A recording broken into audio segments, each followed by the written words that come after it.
Students, today we will discuss few more topics.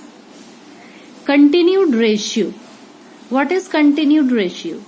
So actually it is used to compare three quantities of the same kind. Like A is to B is to C are the three quantities and we can compare it. So three quantities A, B, C are said to be in continued ratio if the ratio of the first two quantities is A is to B and the last two is B is to C. And it is denoted as A is to B is to C. And suppose if I will write any ratio P is to Q, P is to Q and its value is suppose 21 is to 25, means this is P and this is Q. And Q is to R is another ratio, that is 25 is to 27, means this is Q and this is R. So let's see here, Q, P's value is 21 and Q is 25. Here Q is 25, R is 27. So you can see Q is common, 25, 25. So we can write these two ratio are in continued form. P is to Q is to R is a continued ratio and it is written like this, and its value can be written 21 is to 25 is to 27. Okay, means when the first two quantities are compared like A is to B and the last two quantities are compared as B is to C, means B is common here for both the ratio, then it is said to be that it is in continued ratio. Now next is increase or decrease in a given ratio. This is very important. Suppose the price of a notebook is rupees 20. Okay, and its price has been increased, but we don't know how much price increased. Now the new price, what is the new price, we don't know. Okay, so new price we don't know, but we know the ratio, by what ratio it has been increased. So the ratio of the old price to new price, old price to new price ratio is given 4 is to 5. Means the old price ratio is this, new price is this, means increased. This is the ratio increased. So we can use a formula here, old price by new price. We can write it in ratio old price by new price and its ratio is given 4 is to 5. We have to find out how much is the new price. What is the new price? So let's multiply it, cross multiply. 4 into new price and 5 into old price. Okay, so we can find out new price is equal to 5 by 4. This 4 can come here down. This is in multiply, so it will come here down, divide into old price. So if you have to find the new price, then we will multiply its ratio with the old price. 5 by 4 into old price. And what is the old price? Old price is 20, as I have told you.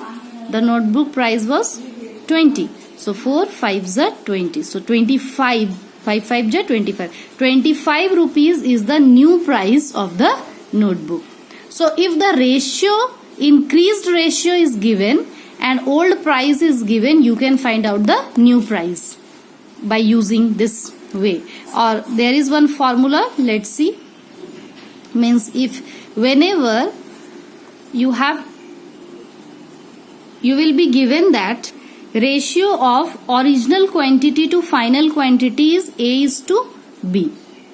Okay, then final quantity you can find out by using this formula, B by A into original quantity. It is given in your book. Okay, so A is to B is the ratio original to final quantity, and if the original price will be given, you have to find the final price or the new price, you can say. Then we can use this formula, B by A into original quantity. Okay, like this. New price is B by A, 5 by 4 into old price, means original price. So this is the formula you can use to find out the new price of anything if the price is increased. Now, the ratio by which the original quantity is multiplied means this ratio. This ratio is called multiplying ratio or the factor. This is called multiplying ratio. And if you have to find out this multiplying ratio value, then what we will do?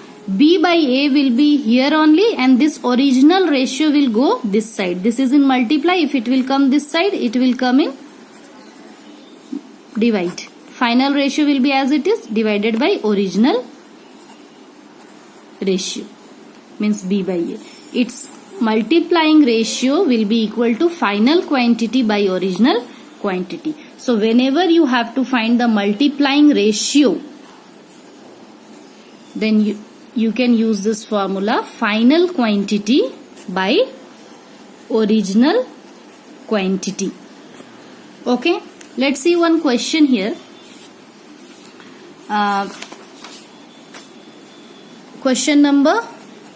Example number 6. Students, your examples are very important. You have to go through the example before doing the exercise questions. Okay.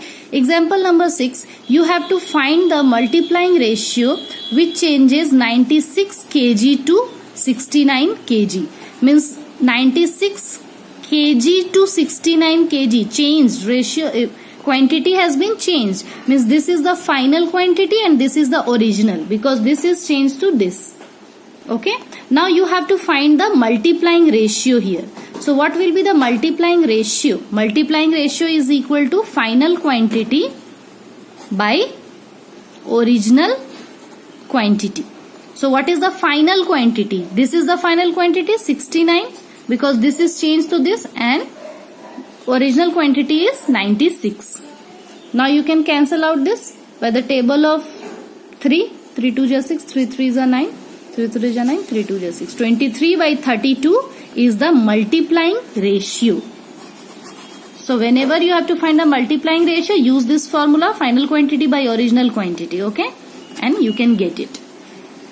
Now the next topic is to divide a given quantity in a given ratio. Means we can divide any given quantity in the ratio in which we have to divide it.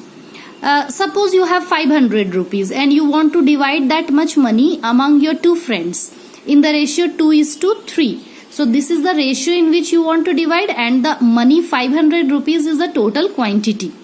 And you can divide it as using this formula. Suppose first part will be x by x plus. What is this x and xy? So A is the quantity which is to be divided and it is to be divided in the ratio x is to y. In this ratio. So what we will do, x by x plus y means first quantity, first ratio divided by the total ratio into total quantity. A we have taken as total quantity. That is, suppose you have 500 rupees and you want to divide this into 2:3 ratio. Then 2 plus 3 is x plus y and 2 is the first and A is the 500 rupees total. Okay. And second part if you have to find out, then y second ratio by the sum of the ratio into total quantity.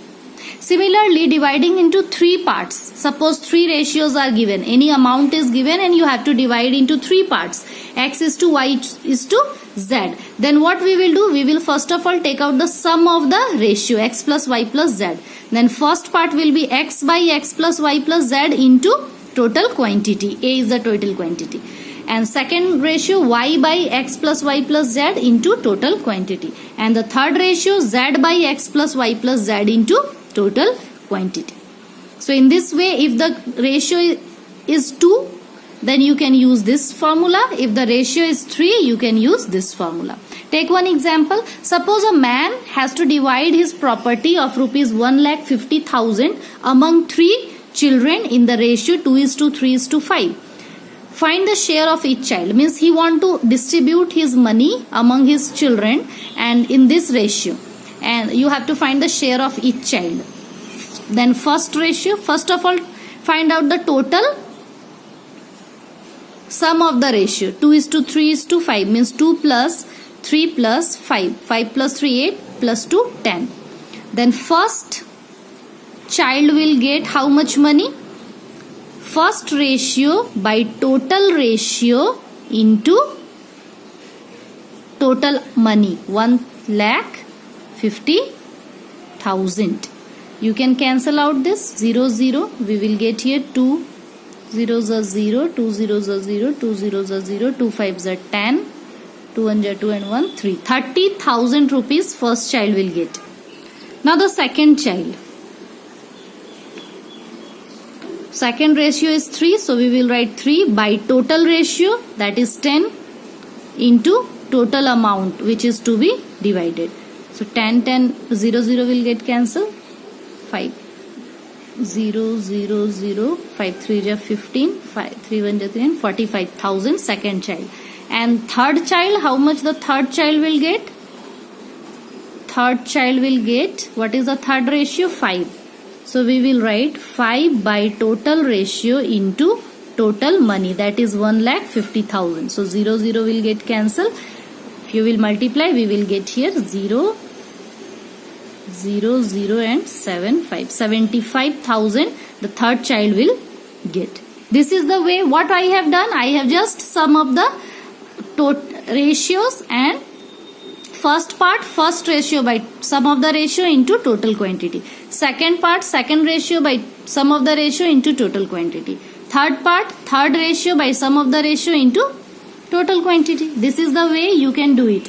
And exercise questions are based on this only. I hope you can do the exercise 7.1. If any doubt, you can ask me in the group. Questions of exercise 7.1 you have to complete today. But the example question, go through the example question first. That is very important.